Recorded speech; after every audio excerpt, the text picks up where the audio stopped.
Hoist Prime. Hello everyone, Hoist Prime here, and oh boy do we have a great figure here to talk about.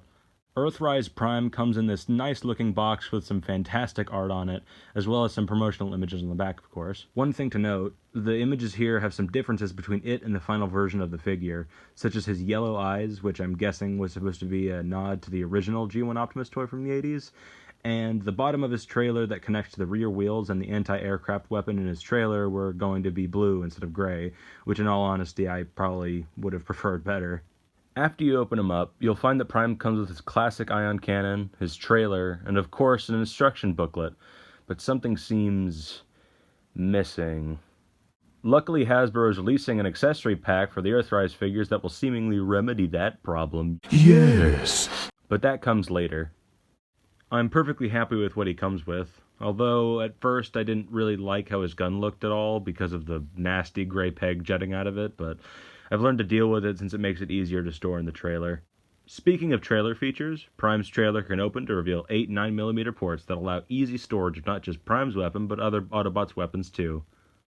You can also stand it up to make it look like a gun-holding station for Autobots, and the anti-aircraft gun has some articulation and can act as a repair device for Prime in the robot mode, whether standing or sitting down. I think that's enough about the trailer for now. Let's talk about the actual truck, and man, what a truck! It's absolutely one of the best looking G1-esque truck modes I've seen, especially at this scale. The silver paint on it is very clean, the trim on the front windows and the silver on the windshield wipers are particularly very clean. The silver stripe across both sides of the cab is also very nice looking, and the Autobot logo is very nice and crisp. And as you can clearly tell, the truck mode has all sorts of details on it, from the gas tank to the smokestacks to the grille to the bumper to the headlights and even the bottom of the trailer. There's just so much lovely detail on this guy. The only real complaints I have are the fact that the side view mirrors and the headlights aren't painted, but it's something I'm willing to overlook. And as you may have noticed, I already went ahead and painted the headlights myself. I definitely need to put a second coat on them, as well as actually putting a top coat on it so the paint won't chip, but it'll do for now.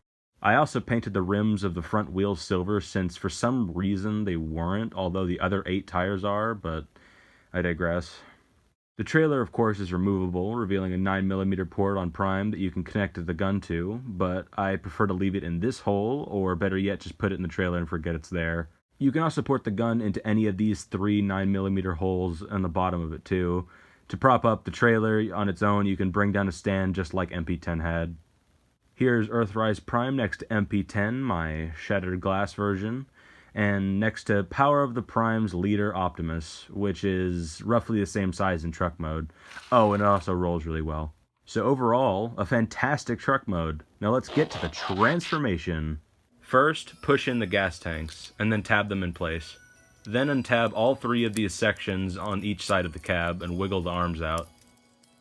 Get the arms out of the way, and then lift this entire section up. Fold this up. Untab and hinge this segment out of the way, flip up the head and tab that section back in. Fold all these flaps in, and fold and tab this section into place. Then hinge all of that down and it will tab in, and then once again fold all of that down and tab it in. Fold these in to fill up the torso, bring all of this up and turn it 180 degrees. Fold the bumper up, fold in the wheels, and that's it for the chest. Now onto the legs. Fold these in, untab the legs, and fold out the feet. And finally, bring this flap up and bring out the hands and you're done. Needless to say, this is easily the best official Optimus Prime figure since MP10.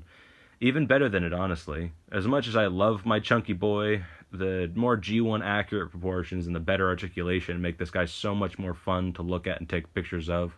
Looks great with gun in hand too. And yes, I did in fact say better articulation.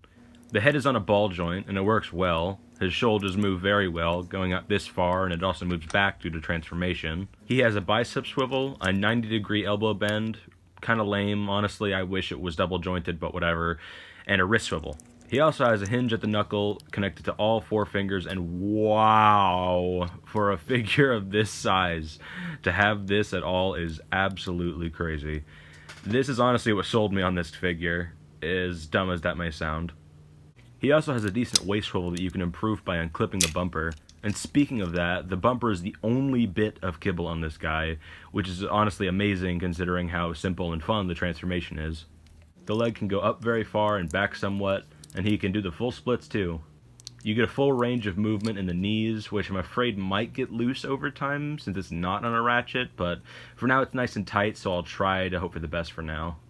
And you also get an amazing full range of ankle pivot. The posability on this guy is amazing. The sculpt is amazing. The look is amazing. What am I missing? Oh yeah, did I mention he comes with a matrix of leadership? I already mentioned that the hand articulation sold me on this Prime, but this? Wow. Just wow. The matrix is removable too, and before I go on, look at all the unnecessary detail, and it's all done in a beautiful silver. Back to the matrix though, he can of course hold it, but unfortunately he can't hold it in front of himself.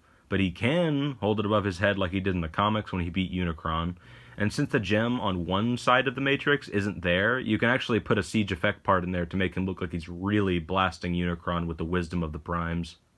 Oh, and you can also put the anti-aircraft gun from the trailer on his back for whatever reason. I personally like to fold it up so that it looks like a jetpack, and you can use this bit of trailer as a shield, but I don't really care for this. Alright, now that I've covered everything, let's do some size comparisons.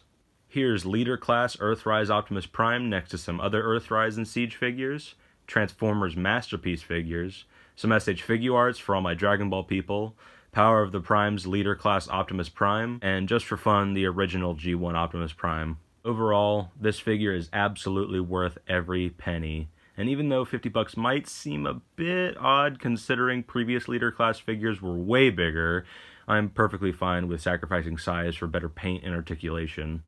This has been Hoist Prime, and I'll see you in the next one.